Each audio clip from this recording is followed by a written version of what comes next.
c'est la défense et la parade sur les Lichtenauer. Donc je me suis inspiré dans mon travail d'interprétation sur deux sources. Peter von Danzig, son manuscrit de 1452, et Joachim Meyer, le traité de 1570. En fait, la base de la réflexion, c'est que il y a plusieurs types de parades, je vous les montrerai dans l'atelier. Et l'objectif, c'est d'amener d'un travail défensif, le transformer en travail offensif, ou en tout cas ne jamais perdre l'avantage, et un petit peu dans la tradition lichtenauerienne, toujours aller chercher à inverser la balance des pouvoirs pour reprendre l'ascendant même sur l'attaquant contre le défenseur. On commencera par un travail sur l'attaquant, parce que l'attaque doit être très bien donnée si on veut en face être un bon défenseur. Celui qui sera attaquant sera le sparring partner. On alternera les rôles, mais ce qui est très important, c'est qu'on prend son ego dans cet atelier et on le dégage. On va se mettre au service du défenseur. Celui qui va bosser, ce sera le défenseur. Ça, c'est très important. De temps en temps, quand je fais le tour, je reviendrai là-dessus. L'objectif, c'est pas forcément de toucher en disant ça y est, c'est moi qui l'ai eu, il n'a pas réussi à se défendre. Non, c'est de lui faire travailler sa défense. Je reviendrai sur les principes pendant l'atelier, donc on va s'échauffer. Donc ce que je propose, c'est qu'on va faire un grand cercle de ce côté-là, et on va travailler donc sur les trois thèmes, à savoir articulaire, musculaire, et après on va monter un peu en chauffe avec le cardio. Et après on sera prêt à s'équiper. Ensuite, on va intégrer cette overhouse qui sera la seule et unique attaque, et qui est celle qu'on voit le plus communément dans les traités lichtenaueriens, sur laquelle on se défendra. On va l'intégrer dans un fil rouge. Et ce fil rouge, mon objectif, c'est de faire partir de l'après, donc du travail d'Inach, en passant par toutes les décompositions et les interceptions qu'on peut avoir pour arriver après sur un travail de l'avant, donc un travail du floor. J'espère y arriver dans l'heure 40 qui me reste. Ok, alors, au niveau de l'overhouse, il y a deux choses à voir, c'est la portée et la distance qu'il faut donner à son partenaire.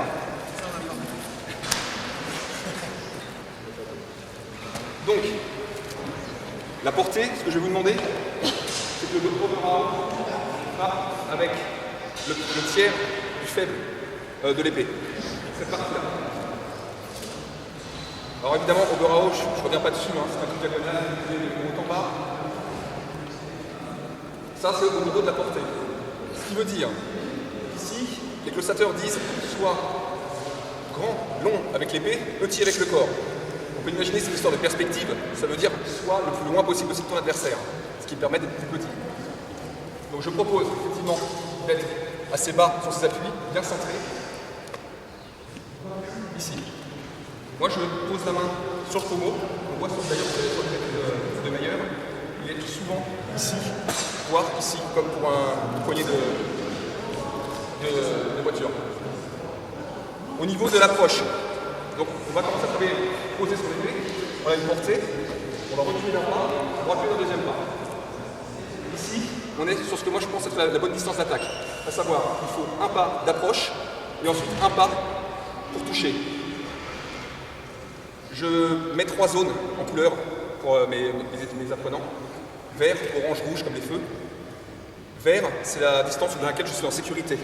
Donc si je repars de ma portée, je fais un pas. D'un pas.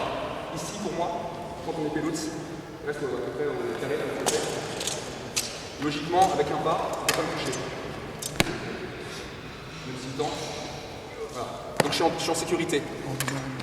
Je considère que la garde est plus une posture qu'une garde, à savoir que c'est un mouvement intermédiaire entre deux frappes. Et qu'il est dommage de montrer dès le départ d'où ça va partir. Donc là aussi, ce qu'on préconise, dans le système de Flechten de l'approche, c'est d'être quelque part sans garde quand on est en zone verte. Un peu comme les boxeurs, quand ils sont en dehors de la zone de danger, ils baissent, ils se reposent. On est en combat, le combat c'est dur, c'est physique, c'est engageant. Reposez-vous. Donc pour se reposer, on peut quand même prendre une posture sourcée, David Wood, qui est simplement d'avoir l'épée posée ici sur le côté. Donc ici, on est tranquille.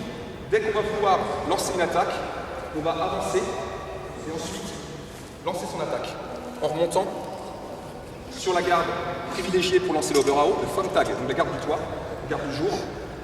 Donc ici, je suis hors distance. Dès que je veux lancer mon attaque, j'avance et je frappe. Qu'est-ce que j'ai d'autre à dire sur l'attaque? Je crois que j'ai fait le tour. Ce que je voudrais donc que vous fassiez, c'est que vous mettiez par deux avec votre binôme et que sur ce premier exercice très rapide, sur quelques minutes, chacun votre tour, vous allez frapper 5 fois chacun.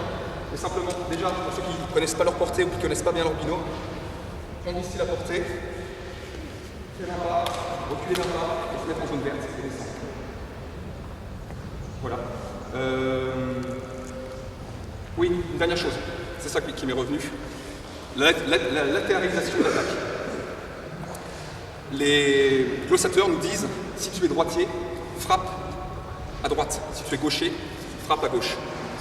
Ce qui veut dire que on va éviter de venir avancer comme ça, en faisant des pas de marche classiques, parce qu'on a quand même une chance sur deux que l'adversaire, lui aussi, bouge, même plus qu'une chance sur deux qu'il bouge, et qu'on se retrouve finalement, au bout d'un moment, dans une garde qui n'est pas la nôtre. Si je suis droitier, j'ai aucune raison ici de vouloir lancer mon attaque au plus fort ici. Ce qui veut dire aussi que si je suis pris à contre-pied, je ne peux plus avoir d'option ou de tactique d'attaque offensive. Donc ce que je propose, c'est lorsque vous allez vous déplacer, garder l'ouverture des épaules et avancer tout en restant à droite. Si vous vous déplacez, c'est pas un souci, créez toujours une ligne avec l'adversaire, mais gardez vos pieds écartés, pas de petits bonds, parce que ça aussi, si vous faites intercepter pendant le bond, bah vous avez 0 appui au sol. Et donc, vous vous déplacez, là je suis trop près, hein. Voilà, ici, je fais un pas, et je frappe. Ok?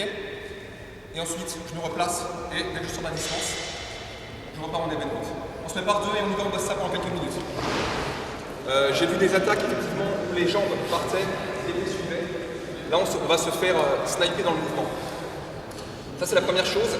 Deuxième chose, n'ayez pas peur de partir de plus loin.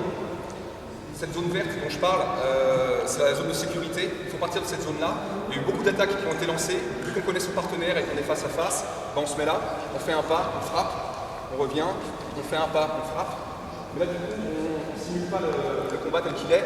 En assaut, en sparring, on se rend compte que généralement, il y a une pointe menaçante, il y a une attitude un peu compliquée, et les écarts sont plus importants que ce que j'ai vu là. Là, on va l'illustrer justement cette histoire de distance à travers un exercice qui tourne depuis 1 an, 2 ans dans la communauté. L'exercice sur le Horizon qui s'appelle aussi le à toi, à moi. L'exercice dont vous avez été sur la première vidéo déjà. L'exercice, c'est un exercice qui est assez intéressant parce qu'il nous met face à nos réalités en termes de distance et de portée. Donc je vais vous lire la consigne et après on va vous montrer avec nous.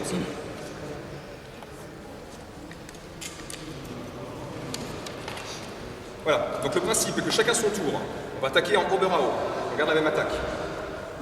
Et on va éviter la nouvelle action offensive adverse. C'est-à-dire que l'adversaire va nous vendre Oberao. Ce que je vais vous demander sur votre frappe, c'est très important, c'est de passer par les 3 postures, à savoir Fontag, Langenhort et Wechsel. Donc Fontag, garde du jour. Il va frapper, il va passer par la longue pointe et il va finir en garde du changement. Ok? Ça c'est très important. Si jamais, c'est vraiment là le travail du sparring partner est vraiment très important, parce que le travail, moi, ça va être de le choper après quand il va descendre. Si jamais il me laisse sa longue pointe, je ne pourrai pas faire mon travail et avancer. Il va se passer autre chose. Donc c'est pas du tout l'exercice. Là, il n'y aura pas de contact d'épée. Donc, l'histoire, c'est que le défenseur, cette fois-ci, ne reçoit pas le coup. Il doit faire un pas de retraite, faire tomber l'attaque adverse dans le vide, attaque qui sera bien donnée en passant par les 3 postures. Et dès qu'il est parvenu, c'est lui qui va endosser à son tour le rôle d'attaquant. Donc démonstration. D'abord doucement.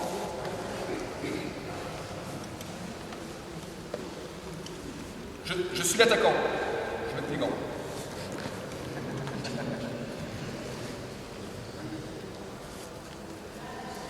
Je suis l'attaquant. Ouais. Ce qui va se passer, c'est que moi je vais avancer vers mon adversaire. Et au moment où je pense être à distance de frappe, je vais pour le toucher. Soit je le touche. Super, j'ai été plus rapide que lui. Soit lui, un pas de retraite. Moi, j'ai bien fait mon attaque jusqu'au bout, je ne suis pas resté là. Et il va essayer de me retoucher à son tour, avec un pas en avant. Donc c'est vraiment le travail de l'après, c'est-à-dire qu'il me laisse passer. Ce qui va se passer, c'est que je vais l'attaquer, il va me frapper, et moi je vais essayer à mon tour de faire tomber dans le vide et repartir du côté dans lequel je suis. Et ainsi de suite, je relève. Boum.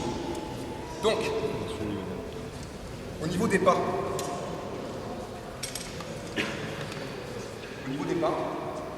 quand j'ai frappé, je fais effectivement mon pas qui suit mon épée.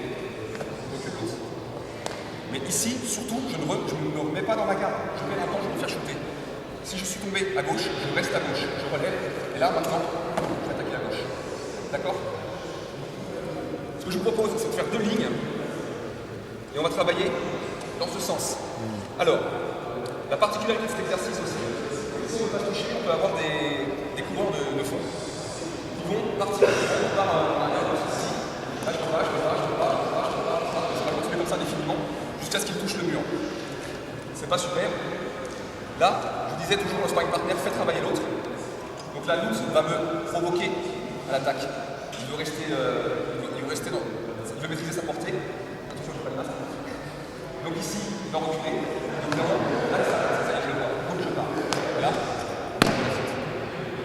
Essayez de faire provoquer l'attaquant à tomber dans le vide. Je vous rappelle que dans un travail de défenseur, l'attaquant, lui, il envoie, comme on a fait juste avant.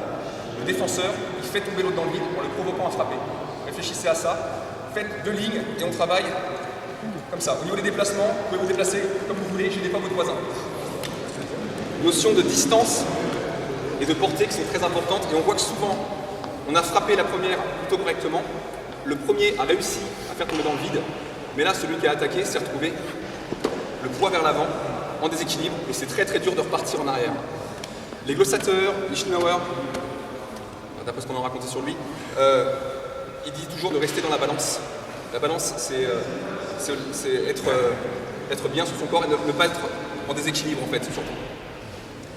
Généralement, cet exercice nous met face à notre réalité, à savoir la réalité, c'est qu'on a des problèmes de distance. Et c'est un peu le nerf de la guerre en combat, c'est de savoir gérer ces distances. On va mettre une option de plus au défenseur. Comme je vous disais, on va l'intégrer dans un fil rouge. Et c'est le défenseur qui aura le choix tactique. Donc là, c'est le défenseur. On va être attaquant. Cette fois-ci, je vais avoir une seconde option. Cette seconde option, c'est un coup de maître, qui s'appelle Zornau, qui est un Oberau effectué avec force. Et selon d'après ce que moi j'ai compris de Joachim Meyer, il le travaillerait en 2 temps, c'est-à-dire qu'il le frapperait sur la lame adverse pour chasser la menace, et après il porte un deuxième coup à l'ouverture qu'il a créée. Là, cette fois-ci, on va avoir un déplacement un peu différent, étant donné qu'on va sortir de la ligne. Et ce que je vous propose, c'est assez simple, c'est 2 coups, donc Zornau suivi de Mittelau. Quand l'attaque va arriver, donc on est hors distance des méthodes, il lève, je lève, il m'attaque, déjà il prend sa distance, et c'est bon. Il m'attaque, là je vais sortir de l'axe, frapper l'épée, et ici, avec juste un petit pas, une fente, frapper à Mittelau à la tête. Donc, on va commencer par l'épée, et après je vous parle des pas. L'épée, c'est donc un coup effectué avec force, en diagonale. Tout simplement, c'est la même frappe qu'on a fait tout à l'heure en fait. Où je pars par mes frappes sur Frontag, Langenhort, Wechsel.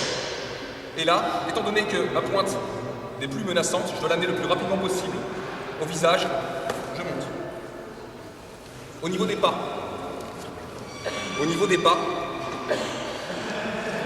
ici, je suis dans l'axe, l'autre m'attaque, dès qu'il est parti, je vais lancer mon épée pour frapper, lancer mon pied droit, ici à 45 degrés, je vais pivoter, recréer une ligne, et là, une fois que j'ai frappé, je vais simplement projeter mon pied droit en fente à droite. Donc ça donne plus rapidement, c'est ça.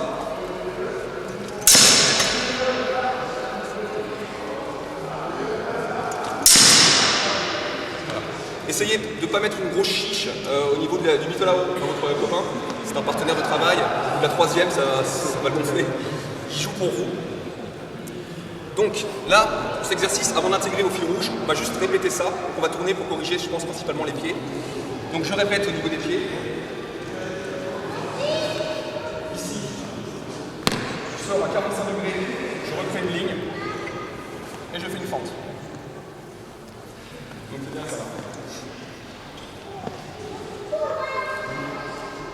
Ok, on va se faire de l'économie de pas. On essaye, donc je reprends à 10 minutes. Encore, c'est très simple. Voilà. On va d'abord faire ça et ensuite on va l'intégrer dans le fil rouge avec le travail qu'on avait tout à l'heure sur le Lafayette.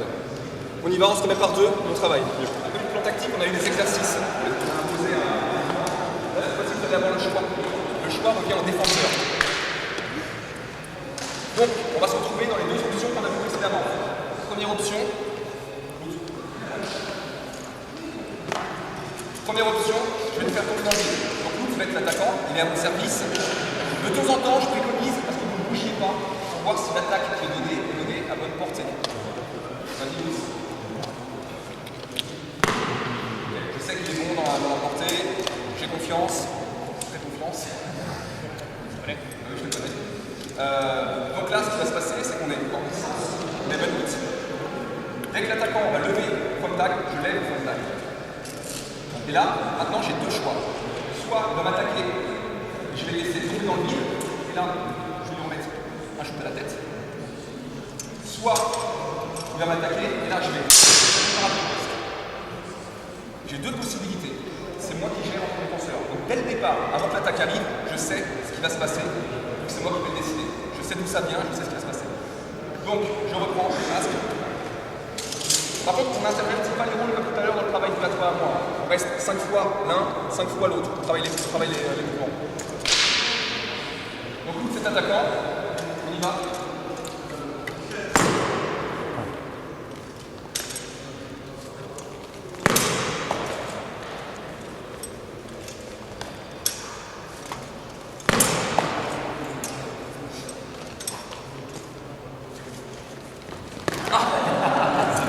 Ah, pas de fente sur l'attaque. L'attaque, ça n'est pas dans la pas de fente sur l'attaque.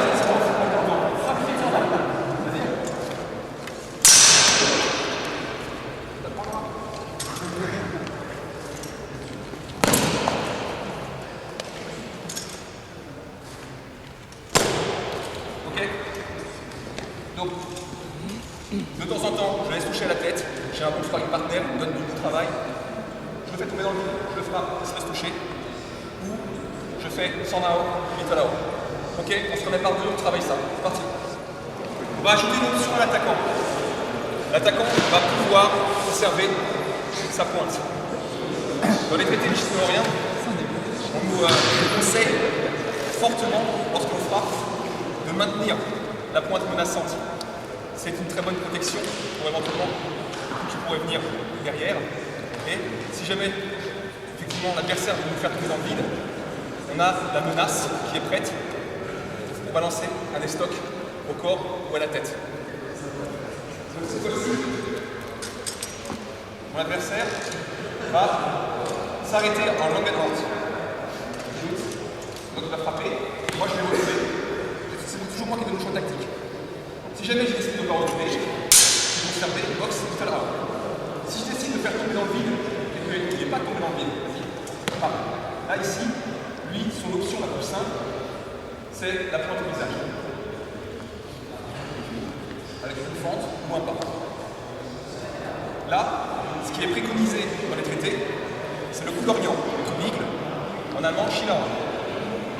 Alors, c'est un coup qu'on a travaillé au mois de février cette année, dans un stage au meilleur. Et effectivement, ce qui est intéressant, c'est que l'inconvénient principal de la menace de pointe, c'est ce qu'on appelle le changement en travers. C'est le Touchwechsel. Et je vais vous expliquer en quoi c'est très gênant. C'est qu'en fait, si me donne sa pointe, que j'essaie de la choper, lui, il va soit lever, frapper, soit même rester en bas. Et là, toucher de l'autre côté à l'ouverture. Ça arrive très souvent, et ce mouvement-là, est très rapide. Le Shilao permet de contrer la pointe. Donc quand j'ai une pointe ici, je vais venir amener le fort de mon épée, le faux tranchant, sur le milieu de son épée. Donc je vais pivoter dans le sens anti-horaire, c'est pas trop compliqué, à gauche, et amener mon faux tranchant sur le milieu de son épée, ici. Et une fois que j'ai entendu ce cling, je vais simplement avancer, toucher à la poitrine. Mes bras sont tendus. C'est aussi décrit dans la pièce. Alors, l'inconvénient du Shilao, s'il est mal réalisé, c'est que nous, c'est faire un peu encore là. C'est que si je me précipite, il va se passer ça. Voilà. Et là, les bras sont bien tendus, la pointe elle est bien vers lui, sauf que lui, pam, il a pris l'avantage, il a la touche, terminé, je suis mort. C'est foutu. Donc, pour éviter ça, je vais vous conseiller de, avant d'envoyer le coup, en fait, de rester dans la garde dans laquelle vous êtes, de ne pas bouger vos jambes. C'est assez compliqué, on a envie de partir, de toucher. Et ici, on voit la pointe. Là, dès que ça arrive, je reste.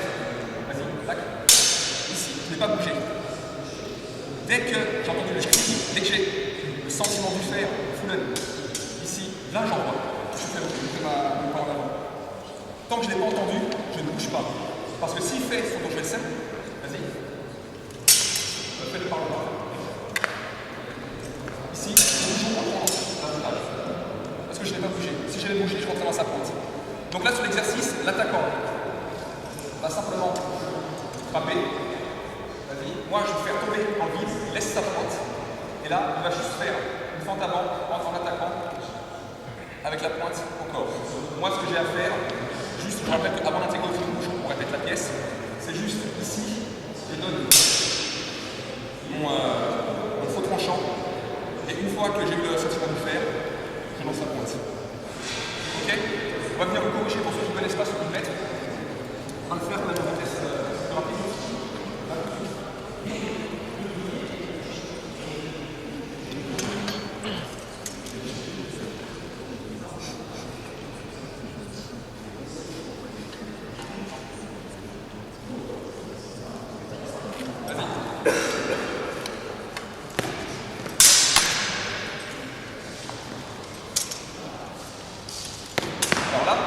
Il y a une erreur de l'attaquant. Je l'ai vu tout à l'heure, il ne n'arrête pas le travail que je fais. Normalement, ce travail, c'est un regard à la tête. C'est quand moi, j'ai décidé de me faire tomber dans le vide, qu'il reste en pointe.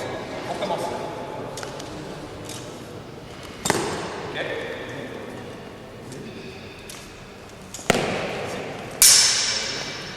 Voilà, c'est ça qu'il faut voir. Donc le fait de rester les jambes bien figées, pensez-y, ça vous protège, et ensuite, et l'attaquant, vous avez vu le travail de l'attaquant. S'il veut directement me donner le travail du Shilao, je fais l'exercice de base, à savoir le faire tomber dans le vide, la base. C'est ça ma volonté. On y va, on se prépare deux, on travaille juste la pièce et après on intègre dans le rouge. La Ryzen, je le choque alors qu'il est tombé dans le vide. Soit je l'intercepte. Donc dans ce cas-là, je fais Sanao, Mitolao. C'est la deuxième question qu'on a vue tout à l'heure. Soit j'ai décidé de le faire tomber dans le vide, mais lui, il a sa deuxième option, qui est celle de maintenir la pointe. Tant qu'il maintient la pointe, je ne fais rien. Dès qu'il envoie la pointe, Shilao. Donc vous remarquerez bien que le choix, c'est toujours moi qui l'ai, défenseur. Ce que j'ignore, c'est qu'il va y avoir deux options dans le tomber dans le vide.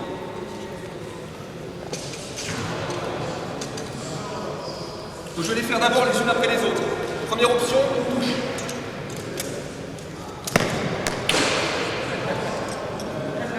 Deuxième option, je le fais tomber dans le vide, il arrive en descendant.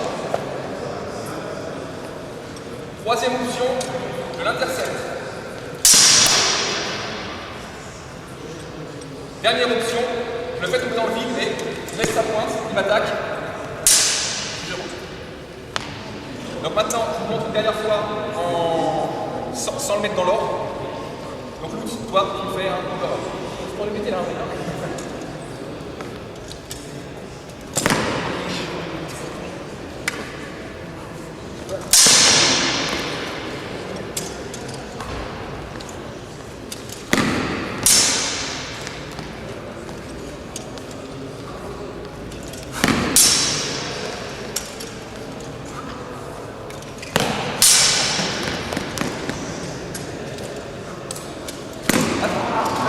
voyez, le travail du sparring partner, la précision de l'attaquant. Je l'ai fait exprès. C'est rigolé là. Ok, on va tourner. Si jamais vous avez des difficultés, vous levez la main, vous pouvez voir, on intervient. Allez-y, donc on l'attaque dans le fil rouge. Quand il est en offensif, c'est pas l'objet de cet atelier, mais effectivement, si Lutz se fait une préparation des stocks, c'est-à-dire qu'il vient armé en arrière, là ici, je vais rentrer en un seul mouvement. Si Lutz m'attaque en overhour, je vais rentrer en un seul mouvement. Sauf que là, c'est pas ce qui se passe. Là, je suis dans l'après. Donc dans l'après, moi, mon objectif, je vous rappelle, sur cet exercice, quand je veux le faire tomber dans le vide, c'est qu'il tombe dans le vide. Sauf que malheureusement, il n'a pas suivi le plan que j'avais fixé. Donc j'ai un Shilao survie, entre guillemets. Donc ici, là, il tombe dans le vide. C'est parfait, j'ai pas besoin de Shilao. Boum, overhour. Par contre, là, merde. Là, j'ai pas grand chose comme solution. Hein. J'ai 15 cm et un mec qui va aller à la vitesse de la lumière pour me toucher. Et mon épée, moi, elle est encore en garde. Donc ici, je dégage la menace de pointe. Mais si j'ai le temps, pour une histoire de distance, de changer éventuellement de garde pour après faire une fente, c'est-à-dire changer l'ordre des choses, c'est ce que me disait Marguerite, je vous remercie, c'est très bien. Si j'ai le temps de le faire, je le fais. Si j'ai pas le temps, je sauve mon cul. Donc pour sauver mon cul, qu'est-ce que je fais? Boum, et après. C'est bien. Les rignéniers, bien. Voilà pour cette partie-là. Donc, on va continuer à travailler sur l'atelier. Donc j'espère que vous avez compris que l'objectif de l'atelier, c'est bien un travail sur l'après, la reprise de l'avant et le choix tactique que je fais en tant que défenseur. On a vu la parade riposte par le Shilao. On va maintenant travailler sur l'interception de la frappe. Cette interception de la frappe, c'est qu'en fait, le problème d'exercice de défense, c'est que si jamais je laisse avancer l'attaquant dans ma zone orange, normalement je devrais déclencher l'attaque, vu que c'est ma zone orange. Mais là, vu que je suis dans un exercice de défense, je le laisse attaquer. Donc globalement, si j'ai un type qui veut avancer jusqu'à 1 mètre de moi avant de balancer son attaque, ça pourrait le faire. Donc ce qui est préjudiciable pour l'exercice. Là maintenant, nous, défenseurs, on va ajouter une option, c'est celle d'attaquer sur la préparation de l'attaque de l'adversaire. Je m'explique.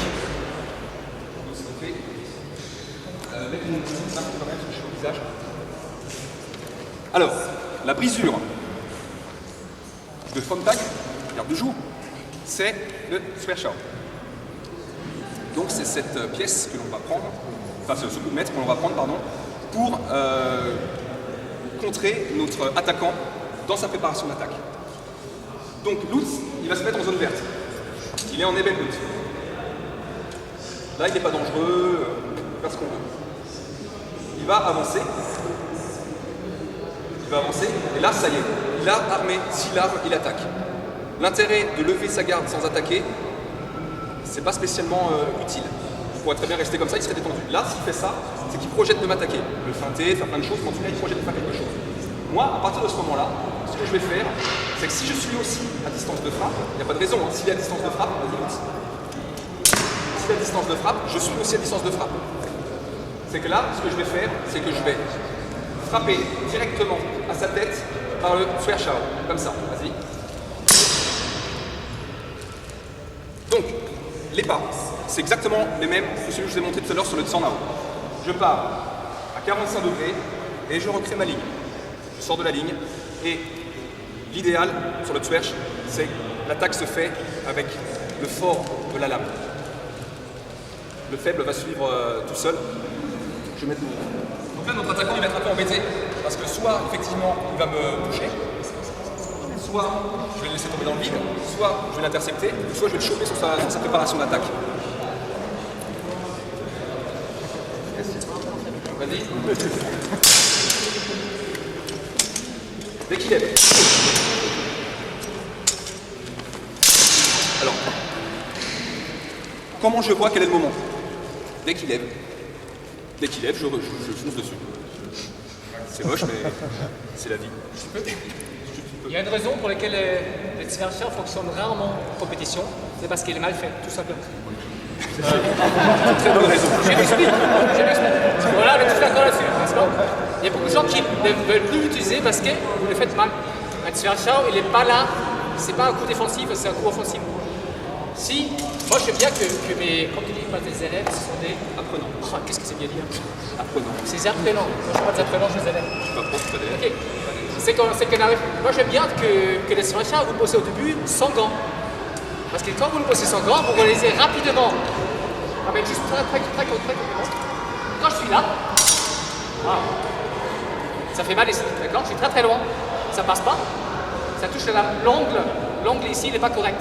De plus je me rapproche, de plus l'angle va bien à mes doigts. Merci. Okay. Donc il a très bien fait. Il a avancé. Il faut vraiment attaquer. Donc quand le mec il lève son épée, là. Donc on est d'accord. Ici l'angle il est super bien. Okay. Si je veux faire, fais doucement s'il vous plaît, je suis d'accord. Tu fais ça fonctionne à rien. Je touche par ici. Et on va avoir une coupe de touche dégueulasse. D'accord. Chaque fois qu'on fait des Zwerchhau, c'est pour rentrer dedans. Et rien d'autre. Sinon, c'est pas la peine. Merci.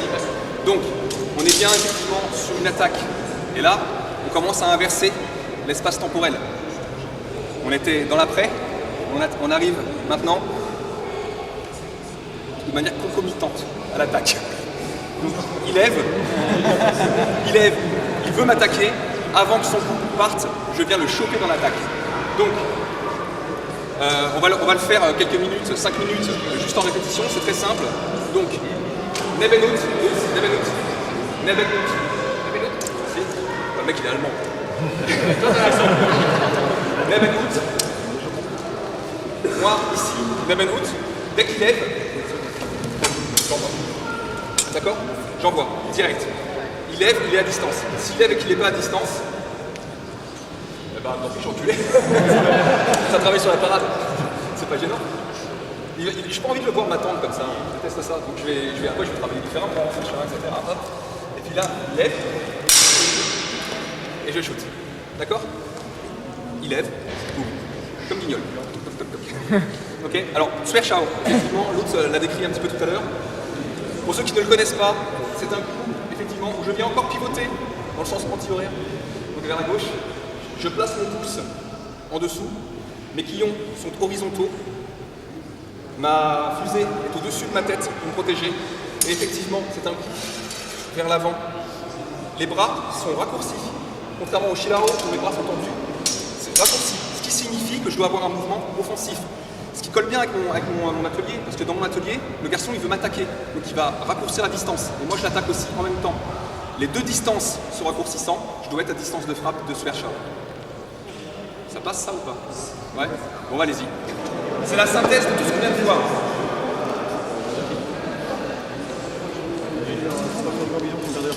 Non? On va quand même rester dans les fondamentaux de l'escrime shinno-orienne. L'attaque. Je ne peux pas finir dignement un atelier sur le shinno sans l'attaque. Ça reste quand même la finalité de notre esprit. Et donc ce que je voudrais, c'est terminer par le Oberhau, qui était notre premier exercice, qui sera notre ultime ouvrage défensif, à savoir on ne va pas laisser l'autre du tout attaquer, on va le choper dès qu'on sera dans la distance avant lui. Je m'explique. Si j'ai un slam partenaire, vas-y l'autre, et je l'attends. En fait, depuis tout à l'heure, je l'attends. Donc tactiquement, le problème, c'est que ce que je vous expliquais, c'est que si jamais il rentre un peu trop près dans la distance, là franchement je le shoot. Dans la vraie vie je le shoot. Mais je ne le shoot pas avec un Zwerchhau, je ne shoot pas à distance. S'il avance pas pour m'attaquer, je suis pas bon. Là ici je le shoot. Donc c'est ça qu'on va réintégrer. C'est que maintenant mon adversaire, moi, il va rentrer dans la distance. Dans ma distance de frappe, je le frappe avant qu'il ait balancé quoi que ce soit. Et donc là, la construction tactique du combat commence à devenir plus complexe et complète. Donc ici, on est là. Vas-y, l'autre. Quand tu te sens prêt, tu m'attaques. Voilà, ça c'est un peu un Zanao traditionnel quelque part.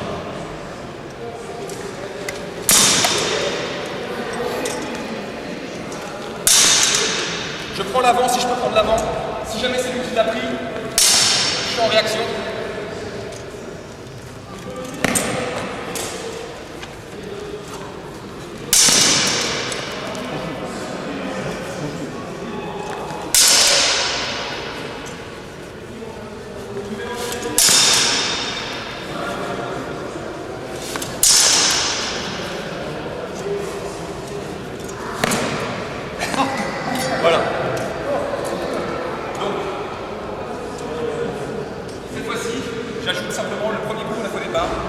Si le mec est dans ma distance, je lui envoie un overout, je le touche, je l'écrase. Il va partir après moi, il sera moins fort. C'est le Tsornao, décrit dans les premières pièces du glossateur de Lichtenauer.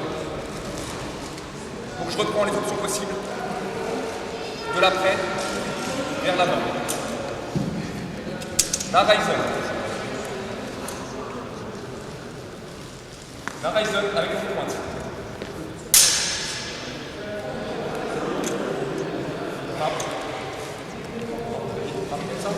Tsornao. Supercharge.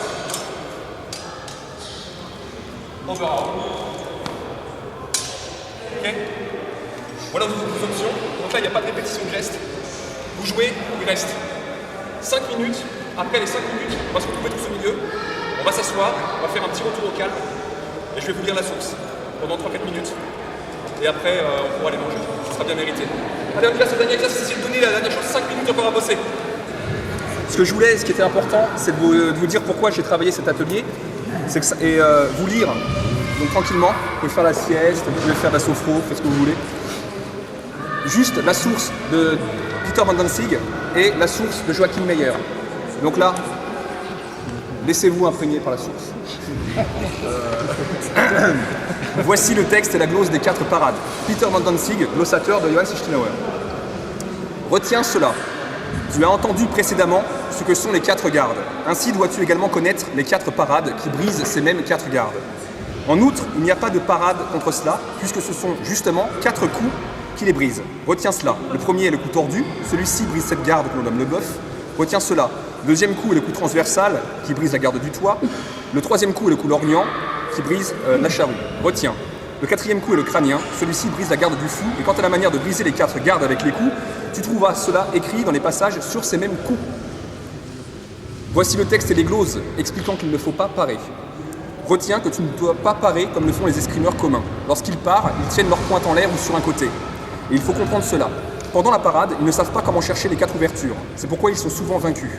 Ou alors, si tu veux parer, alors pars avec ton cou ou bien avec ton estoc et recherche dans le même temps avec la pointe la plus proche ouverture. Ainsi, aucun maître ne sera-t-il en mesure de te vaincre sans dommage. Ça, c'est Peter Van Danzig. Joachim Meyer va beaucoup plus développer l'art du jeu. On va se rappeler quand même que chez Joachim Meyer, on n'est plus sur une escrime, où il y a des consonances meurtrières, tu le, prends la domination, etc. On est vraiment sur du jeu de salle entre gentlemen. On commence à avoir une escrime dite raffinée, on est au XVIe siècle. Un bon combattant ne doit pas attendre longtemps dans sa posture. Rappelez-vous maintenant tout ce qu'on a fait depuis le début. Mais dès qu'il peut atteindre son adversaire, il doit l'attaquer et mener la pièce qu'il a prévue. On anticipe. Car une longue attente requiert de nombreuses parades dans lesquelles il est difficile pour un homme d'en venir au coup. Quelques conseils utiles à propos des parades. Le combat est basé sur 2 éléments principaux. Il s'agit d'abord des frappes avec lesquelles tu cherches à dominer ton adversaire, puis des parades avec lesquelles tu éloignes les coups que l'adversaire t'envoie et tu les rends faibles et sans force. Et j'ai déjà suffisamment décrit comment exécuter les frappes dans le travail, puisque chaque frappe te sert tant à te défendre contre les frappes adverses et à les repousser, qu'à blesser son corps. Enseigner à frapper, c'est enseigner à parer. Donc maintenant que tu as appris à envoyer les frappes simultanément, tu as également appris à éloigner les coups. Bien que les parades ne puissent pas être séparées des frappes comme tu viens de l'entendre, pourtant il va être nécessaire d'en discuter spécifiquement, notamment de leur classification. Donc retiens d'abord qu'il existe 2 sortes de parades. La première, c'est quand tu pars sans avantage particulier, de la façon commune, par peur, et par laquelle tu ne fais rien d'autre qu'attraper les coups qui viennent sur toi en tenant ton épée à l'encontre, et tu ne cherches pas alors à le blesser, mais tu te contentes de t'en sortir sans blessure. Si par sa charge et sa force, ton adversaire te contraint à parer ainsi, alors tu vois que tu peux cependant en échapper avec des marches arrière, et que tu peux reprendre l'initiative avec avantage. Lichtenauer évoque ce genre de parade quand il dit « Garde-toi des parades, s'il t'avère d'en avoir besoin, cela te causera des problèmes ». Par ces lignes, il n'interdit pas totalement les parades, c'est-à-dire que tu dois seulement apprendre comment frapper, car tu seras blessé si tu te reposes uniquement sur les parades, puisque tu seras contraint à parer beaucoup trop, de sorte qu'il n'est pas utile d'être trop agressif avec les frappes, ou de couper dedans simultanément contre ces coups, comme si tu avais les yeux fermés, et cela ne ressemble pas à du combat, mais plutôt à une bagarre de paysans stupides. Pour être plus utile, je vais classer les frappes et les parades qui sont exécutées avec un coup, et vais uniquement t'apprendre comment tu dois exécuter ces frappes pour parer, ce qui se fait de 2 manières. La première, c'est lorsque tu écartes le coup adverse, ou que tu l'éloignes avec une frappe, et que tu te précipites sur lui avec une frappe en ayant pris sa défense. C'est ce qu'on a fait avec le Zorn Mittelau. La deuxième façon de parer, c'est lorsque tu pares ton adversaire et que tu le blesses simultanément avec un seul coup, ce que les maîtres de jadis louaient tout particulièrement. De là vient le proverbe Un vrai combattant ne part pas, mais quand l'autre le frappe, il frappe également. Quand l'autre marche, il marche également. Quand l'adversaire est stock, il est stock également. Concernant la première façon de parer, tu dois savoir que le coup de haut, en allant de haut en bas, met en péril tous les autres coups, à savoir le furieux, le médian, l'horizontal et le coup de bas. Fais-le de cette manière, saute loin de sa frappe et frappe simultanément avec force contre son coup qui s'en vient. De sorte que si tu touches correctement, tu affaiblis tellement son arme que tu peux bien frapper une deuxième fois son corps avant qu'il soit totalement rétabli. C'est ce qui nous est arrivé dans la deuxième option. Puisque le coup de haut met en péril tous les autres coups de haut en bas, il est lui-même chassé par le furieux ou l'horizontal. Et le bas sort également le coup du haut vers le haut, à condition d'être réalisé puissamment en marchant sur le côté. Ça, on ne l'a pas fait.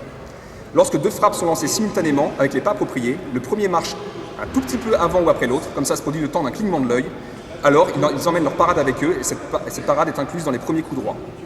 L'autre parade, c'est lorsque tu frappes et pars simultanément. Cela se produit avec les coups renversés, tels le coup lorgnant, le choqué, la couronne, le coup transversal. Nous, on a vu le lorgnant et le transversal. Shilao, transversal. Voilà. Est-ce que j'ai autre chose à rajouter? Non, ça se termine là. Il est midi 3, 2 heures d'atelier. Je vous remercie pour votre attention. Une petite précision, les organisateurs m'ont demandé que vous apportiez votre gobelet en salle de cantine ou de restauration. Et je vous remercie pour votre attention, j'espère que ça vous a plu. Merci.